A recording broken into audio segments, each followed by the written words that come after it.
Alright, this should be the opener to episode, I think it's 11. I was wrong, this is episode 12, the opener for episode 12, so here we go, in 3, 2. Welcome back to Minecraft with Niceberg. I'm Niceberg, and this is Minecraft. Funny how that works, isn't it? We are out here outside the wool farm, and y'all, I got some good news and some bad news. Good news is, I got some extra work done. Bad news is I have zero footage of it. Both Replay Mod and my OBS failed to capture all of my video of me getting everything done here. So that is a huge bummer. Sorting system is fully operational for all 16 colors of wool, which is fantastic, and everything is beautiful there, as well as our delivery system. Looks like I've gone ahead and covered everything up, but if we pop down under here real quick, we can show you what's going on. And we've got 2 unloading stations for wool, 1 on each side, and the cart will come down and stop once there's wool there. It'll get dropped out into these water streams, pushed along these streams to a bubble vader, and then around the other side for sorting. And so, yeah, works super nicely. It's doing a great job. On this side, this is the side, the bubble vader, where it shoots up, and then it goes around in a little U shape to our different sorting areas. And if for some reason something gets in there or gets past the filters, it'll drop down this side and just kind of go back in. So, if a piece of wool for some reason doesn't get sorted the first time, it'll just keep going around until it gets sorted. If there's something that gets in there that shouldn't be in there for some reason, it'll just go around and around and around forever. So, yeah, this sorting system is working super well. I went ahead and split it up so that we could get some ice in there and get things traveling the right way and all that kind of stuff. But the only other thing then that I'd really like to do with this wool farm is go ahead and get a building around it. And so I think we're going to try that now. And I have no idea. We may get a time lapse here, or you may just, the next time you see me, we may just have a big building around it, because I have no idea what to expect really from either my replay mod or OBS, although I think OBS is functioning just fine right now. So fingers crossed that I'll have something to show you, but we'll see.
after all of my recording issues, it is good to have this particular build done, and it is here. Now, we don't have it completely done, and that's because over here on this other side, I'm waiting for some gray wool from the farm. So on the back end here where we're wider, we've got our storage unit that consists of all of our automated everything, and so you can see I've got gray wool in there and blocked by the tinted glass. I don't know why I don't have my connected textures on, but the rest of this building is kind of a low farm building, kind of similar to what I'm used to in my area. And you see kind of these low sheds for livestock a lot. So I've got some windows in there so we can see in if we need to. And on this side here, we've got kind of a big sort of overhead door kind of idea there.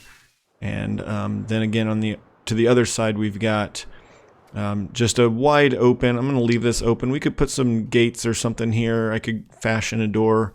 And I might do something here in front of the sheep where they are. But for now, I'm pretty pleased with what it is. And again, each of these chests then is filling up with our wool. And so it is all locked and loaded. This is our gray wool chest, which again, I used just a moment ago to fill up that spot over there. So yeah, this is it. Let's see if this wool disappears. What's going on? Alright, so I don't know why that wool's not going anywhere. This minecart has stopped for some reason, so let's get it going again. There we go. Alrighty, this one's still running, right? Yes. Okay. So that's good. And there we go. Dropping that wool in, and it's going to run up into the system. That is beautiful and working just as I had intended and planned. So that's perfect. I think I'm going to go ahead and add a little bit of glass. I've only got tinted glass, so we'll go ahead and use that, but I'm going to add a little bit of glass around these carts so that nothing can actually get in their way and potentially bump them off the rails or stop them from moving. Just maybe will be a kind of a smart move to make there. We'll do the same thing on this side as well. And then we'll head back up and get on with our next project. I really like that I added this pop of color over here in our industrial area, the blue roof, plus the birch walls on the storage room back here, which is all just really hiding redstone. But I do like that coloring added in there, so that's really neat. Gives us something to play with in the future as well, potentially. And of course, I got the orange of the acacia over here in the silos, which could also give us something to play off of at some point as well if we wanted to. The next thing that we're going to do is a small project that I want to get done because I'm still having problems with my iron golems spawning outside of this building. And again, I thought that I had built this large enough, and apparently I didn't. So that is a problem, and in order to fix that, we need to make this space out here unspawnable for iron golems. And there are a couple of ways to do that. And kind of the way that I think is going to be easiest or best for me is a combination of path blocks and moss carpet. So if we maybe go a couple edges out, put some bushes around here, do a little bit of landscaping, get some moss carpets in here, just a couple blocks out from the walls, I think we will fix the problem of having any iron golems spawn kind of outside the four walls. I guess it's not really four walls, but the round container of our building here. So in order to do that, though, we need quite a few mossy carpets. I'm going to need some leaves and things like that. So I'm going to go collect a few resources. We're going to build a quick farm today that I think will be really beneficial for us moving forward. And then we'll maybe just do a little bit of landscaping around the iron farm here. The next farm that we are building here is going to go right here in this plot of land, and I hope I've measured everything out right, and I hope it fits right, and I hope it goes well, because This has been one heck of a recording, and again, just with all of the things that have gone wrong, I am really rushing to get this out on Monday. And I hope it actually gets out sometime on Monday, but I'm going to have to edit and all that kind of stuff. So we'll see. Anyway, next farm coming up. And again, we're going to time lapse this one pretty quickly. I don't know how long this episode's going to be, but hopefully we can get at least 10 minutes out of it. I think we'll have at least 10. So here we go. Next farm coming right up. And it probably won't take very long for you to tell what is going on here.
And now the moment of truth comes as we anticipate this moss farm kicking on. So we will grab whatever little bit of bone meal we have, and we'll go right into here. Now I did push this back one by accident, so I meant to have it in line with this calcite here, and consequently it's one further back over here, but that's okay. And to get this thing going, to make it work, we should just need to drop 8 items into the hopper here. So let's just, I've almost got enough diorite, but let's just take 8 netherrack, and drop it in there. And let's see if this works the way it's supposed to. And it looks like it's doing a pretty good job, as far as I can tell. Excellent, excellent. Oh, we lost a sign here. I forgot about that. Let's replace that. And we should be pretty good. And then over here in our chest, we are getting all the drops here. Azalea wheat, or wheat seeds, moss blocks, carpets. That is working exactly how it's supposed to be working. So by the time the next episode rolls around, we are going to have just a ton of carpet and moss and all kinds of things that we are going to be able to use to landscape and decorate, so that our iron golems stop spawning outside of that, outside of the facility there. Hopefully the hopper doesn't get backed up too much. Seemed like it was getting backed up there a little bit, but now everything is dropping in really quickly. So we've already got a stack of moss blocks in there. You guys saw when I turned this on. So it is moving quickly, and of course we can turn those moss blocks into carpets as well, which is the big thing that we wanted here. And basically everything from this farm can also be bone mealed and turned into bone meal. So that is excellent as well. And this is just one of, I could pretty easily tack another one of these onto this other side maybe, as long as our iron farm isn't in the way, and we could get twice as many drops and that kind of thing. So that's a pretty good farm there. I'm gonna go ahead and let that continue running for a little while, until we've got some more carpets and things. But let's go ahead and fly away and just take a look at what we've done today, which is we added the sheep farm around the side there. And again, that little pop of color in this industrial zone is really nice. Still haven't checked on that gray wool. We could see how much gray wool we've got. And we've also added the moss farm over here that, again, we'll have to build something around that at some point. But for right now, I am happy to just let it roll and let it run. Let's go ahead and see how much gray wool we've got. If we've got any, only 11, so not producing as quickly as I'd like, but it is producing. So that is excellent, excellent. We will want to check. We got plenty of iron, so we'll have to check and maybe add some shears to our dispensers and just get those all filled up so that we don't have to worry about it for a long time. But all right, that is going to do it. Hopefully you enjoyed the episode. Hopefully you enjoy the moss farm here. Until next time, thank you for coming along on the adventure, and I hope you are looking forward to the next one where we'll do a little bit of landscaping around our iron farm, and I don't know what else. We'll see. Should be a good time, though. Have a great week, and I will see you next time right here in Minecraft. I am Niceberg. Like and subscribe if you enjoyed the video. And it looks like we're out of bone meal already. Yup, we're out of bone meal. So, like and subscribe if you enjoyed it, and I'll see you next time right here. See ya.